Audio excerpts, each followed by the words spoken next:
first in what I hope will be a long line of top 10s. With me today, I am delighted to introduce fellow Avatar and person who introduced me to Avatar, Cami! So today we're going to be looking at the top 10 worst Avatar The Last Airbender episodes. Yeah. Now, don't get us wrong, Avatar is a great series. It has amazing characters, amazing story, amazing animation. But sometimes, let's face it, even the best of the best has its flaws. Yeah? The episodes you want to skip. Yeah, the ones you can just fast forward until you get to the really good stuff, which I promise we'll get to later. Now, I know other people have done this sort of list before, but I was actually quite surprised to find that I didn't actually agree with their number one. We watched the clips together. Yeah, None of us did. And the number one is always the same one, the most predictable, which, spoiler alert, is not going to be our number one. Ooh. So this was a tricky list to do because of mostly because of the order. I mean, we all agreed that all of these were in the top 10, but just how much worse was each one than the other? Yeah. There are a few arguments. Sorry, not arguments. Discussions, debates. To decide the order, we decided to look at stuff like how are the characters, what is the storyline, does it have anything to do with the storyline, or is it interesting at all? Yeah. Or do we just want to skip these? Yeah. The key word really in this list is boring. So, without further ado, we present to you the top 10 worst Avatar episodes.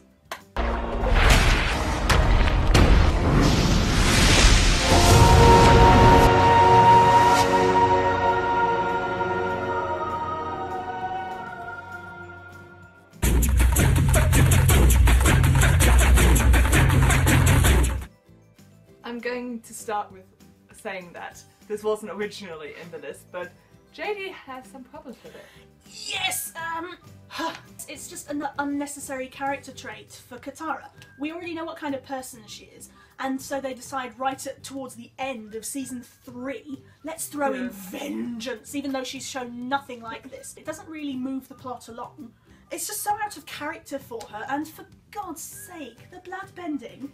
She cried last time she used it, and so they just thought, hey, let's force this character trait upon her. I quite like the blood bending though, because it showed how powerful she is. Definitely. What a powerful bender she's become. Oh, definitely, but instead of using it as a sort of last resort like she did with Hummer, this was just spiteful and vengeful, and you're like, this isn't Katara. The background of Sokka and Katara's mum, that was interesting. We finally found out exactly what happened to her. And I think it's the first time they actually showed us a picture of her. Yeah, definitely. And isn't it the first time we've heard her name as well, I think?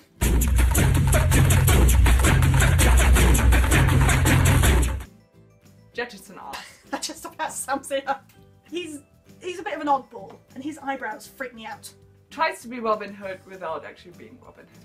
Yeah, I mean, he kind of keeps it for himself and his tribe. Okay, fair enough, he's got to feed this sort of renegade troop of kids, but what good is he actually doing? He's going to destroy a town, yay! Wait, something wrong with that.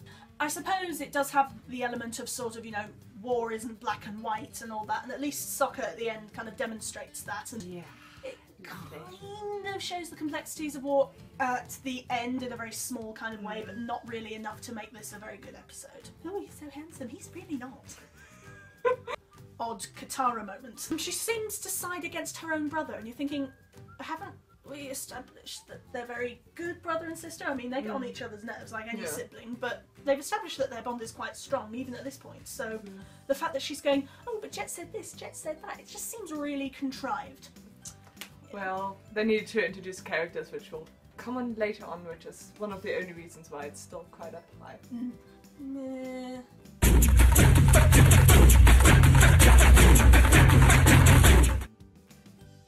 Boring.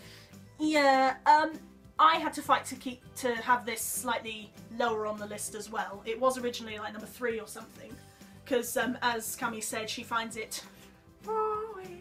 Yeah.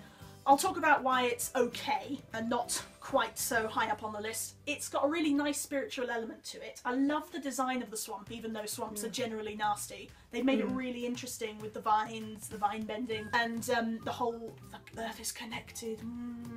So I really like that, and it does tie in later to when Appa gets meets up with the guru and finds Aang eventually, and also links nicely to Korra. Okay, now to the bad stuff. Well, one annoying stuff are the stereotypes of the Swamp People. So painful to watch.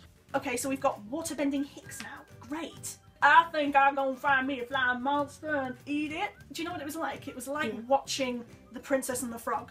Oh yeah, that was awful. Oof. That tastes real good with the sauce pecan. Ooh, I got me one, boys. Get on quiet. Yeah. You're making fun of Bayou hillbillies, basically. I mean, the Hillbillies gave us a bit of action with the chase of Appa and Momo, but still, there wasn't much overall action in the whole... Yeah.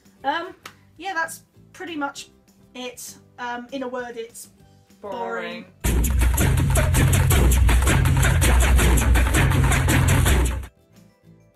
What the did I just watch? This was just weird.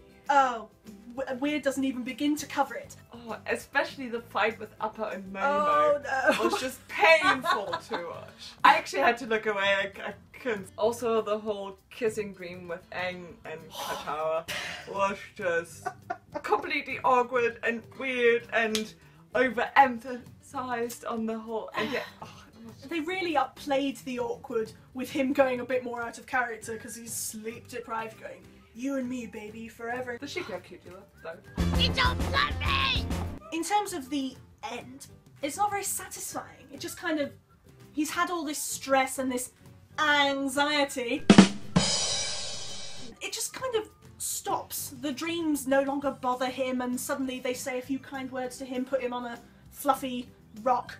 Love me! So yeah, it just wasn't a really good episode, especially the one before Day of Black Sun, parts 1 and 2. Yeah. It was a weird detour. Next!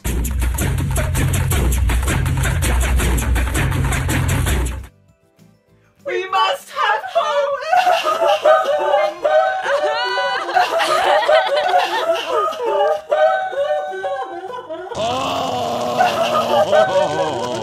Oh my god! Really? Hope is a good sentiment to have, but they just overdone it. First with the people saying, we need to have hope. God, I just want to kick these people in the face. I think everyone does. I mean, plot related, this isn't too much of a detour. It gets them to Ba Sing Se. I love the fight sequence with the serpent. Yeah, the serpent's brilliantly animated. I really like the whole serpent thing. And... But unfortunately, the whole grandeur of the episode is kind of just undercut by this, oh, my hope. and then the giving of birth. And obviously the name of the baby had to be Hope. The least they could have done is given her the Japanese name for Hope. Move on to the next one.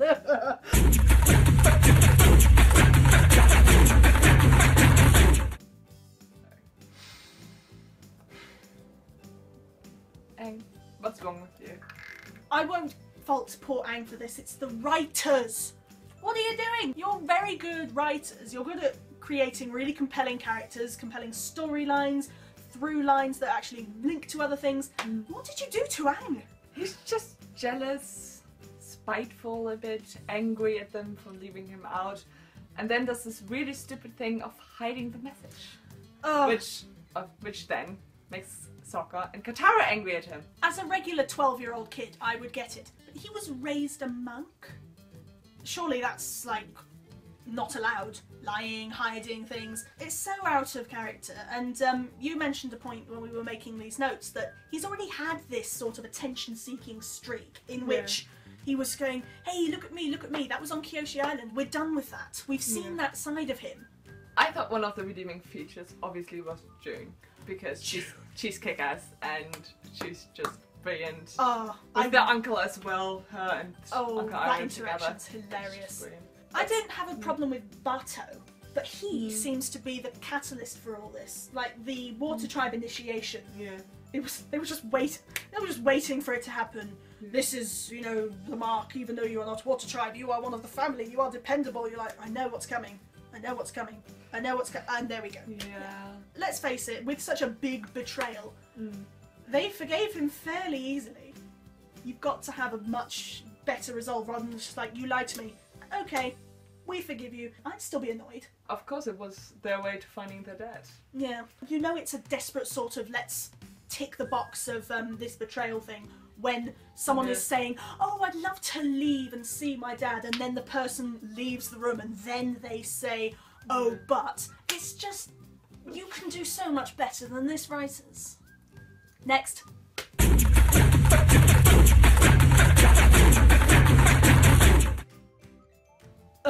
This episode is just annoying and pointless.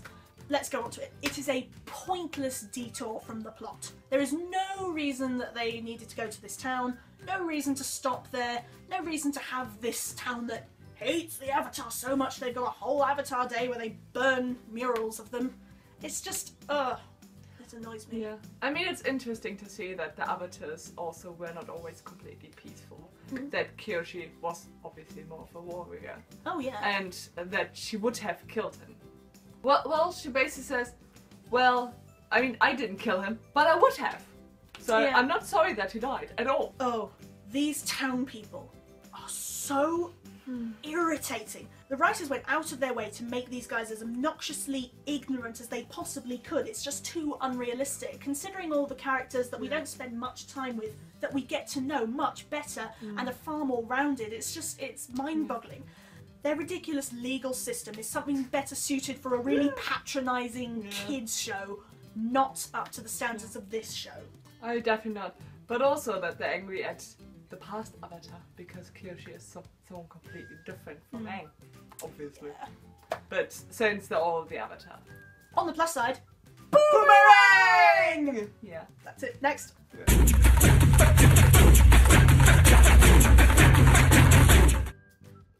This should have been a DVD extra. That should have been it. They just showed, oh, they're in Ba Sing Se for a few days. Pointless. It was a filler. Yeah. Let's write some filler. Let's write some filler. Let's make it a whole episode. We're working on it. That's all it was. I mean, the stories themselves were okay, but there was really no need for them. Sokka's poetry. It was awful. It was painful to watch. Care. I really don't care. And what random side of Sokka have we suddenly seen? Oh, poetry. A girl's day out. Fine, okay, but again, the writers have established that they are capable of writing really good, well-rounded characters. We haven't known Toph for a whole season yet, but she's nothing like a normal girl. And she also doesn't care what anyone else thinks. Yes, she has plenty of characteristics that are far more interesting than wondering what people think of her or caring about it or thinking about, oh, what do I look like? That they didn't need this. This was pointless and forced, this random character trait. She was way more awesome without it. And at the zoo. I mean, he likes animals, he has a way with it, but it was pointless. Yeah. And at least it showed you that the bison whistle worked. Zuko's date. Yeah, they just wanted to create another chip. It didn't work. I mean, she was sweet enough, and it had its funny moments, but like we said, DVD extra, not worth. The only story which was genuinely sweet was Uncle Iroh's.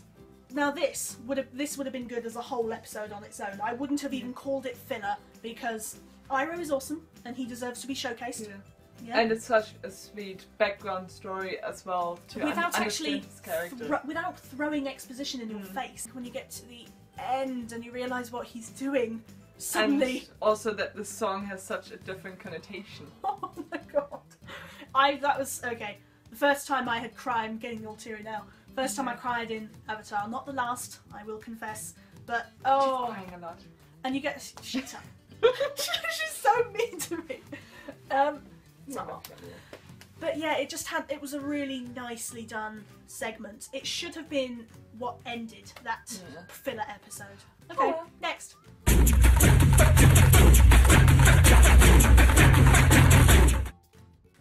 Wait, you mean this isn't the worst episode? I am not watching this thing again. It is. Look, I barely remember what happened. Yeah. But we had to watch it, and it just made me angry. Well, actually, I thought the beginning was quite funny with the whole, argument. I don't know what she's talking about. I actually already forgot it, and we only watched it. Okay, you have last... a vague memory of laughing at the beginning.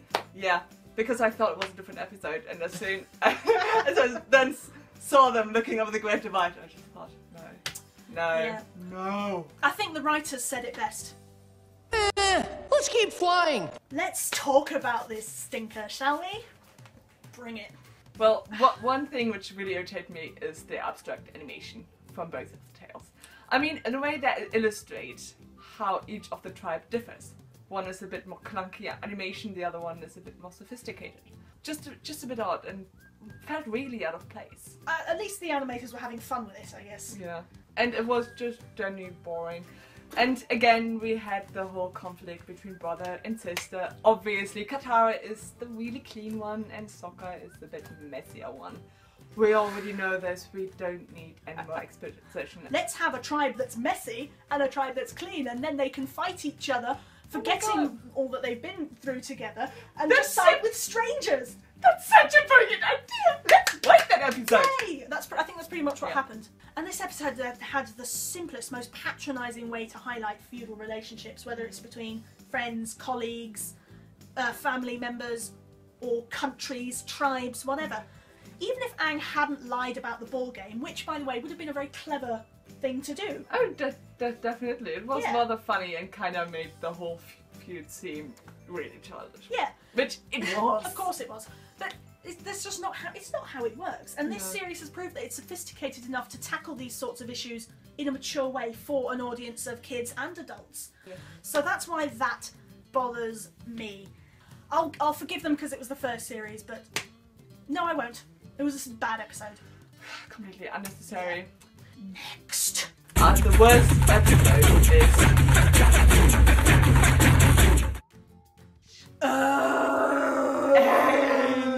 My good grief. Too much teenage angst. It's painful to watch. It's so painful. Whereas The Great Divide is simply boring, nothing happens. This is painful to watch. Oh god! There were so many cringe moments. You just felt, I don't know, I couldn't handle it. Right, I said that the last episode made me angry. This one, I am livid that it even exists. I thought emos died in the 90s, maybe early noughties, but oh my god, I don't care. They just thought, hey, let's put in some stereotypes from high school. The cool kids. Why? Why do you need this? What is the point? This isn't a Saved by the Bell, for goodness sake. Yeah. This is Avatar, The Last Airbender, and you're in the Fire Nation, and it's the princess and the prince, and let's just go and have fun on the beach. They should have kind of known their faces, shouldn't they? You would think they've got a poster of the Fire Lord in every school. Surely you would recognise at the very least the prince, because he's got this big eye thing. What's it called again? Oh yes, a scar. I thought it was just like sunburn. We don't mention that. Well, I mean, obviously it introduces Sparky Boom Man, and it has it has a really important plot point for the whole group. But they should have paired it with a different story. It's just so over. That is, like you said, it's a good story arc introducing Combustion, whatever his name is. But it is, but it's just overshadowed by this cringe-worthy, painful to watch nonsense. Yeah. Absolute nonsense. And hang on, wait. This is me. This is Zuko. His hair. Oh, come out of on control. Oh, just ridiculous. And again, at least they parodied it later in Emperor and Players, but I think they were just going far too this is how my hair reflects my inner state and I'm so angry. It was like reading Harry Potter all over again, the 5th one. Yeah. Where you just want to kick them all in the teeth. I don't care about Tylee's big family. I don't care about May's perfect childhood and the fact that she's moody anyway. This is just literally throwing exposition at you. And you're just like, it's unnecessary. You could have threaded it in a bit more carefully or left them as a mystery and just kept them intriguing and interesting enough characters on their own without knowing, I grew up with 6 identical brothers and sisters. I went to the circus because being a freak makes me feel like I stand. Shut up! I don't care. And also Zuko and Azula bonding together to get revenge. Yeah, that's very believable. like- That's very believable because, you know, the brotherly and sisterly bond is so strong. Yeah, like that picture at the end where everyone's like, hey, this is amazing. It's like, yeah, that's not reflective of anything that we've seen. At any or will point in happen. this story, it has nothing to do with it. Even when we first see Azula, when we learn about Zuko's scar, she's going, yeah. And just smiling really quickly at you. How does that, no establishment of sibling bonding there, but, oh, hot people. The beach! Yay! Oh. I would rather watch The Great Divide again than The Beach. Now what does that tell you? The Great Divide is boring and pointless, like you said, but it's just so painful. This is the one we actually skip. Just, oh, the beach is on. Quick! Skip! Skip! Skip! Actually, it's the last episode on the disc.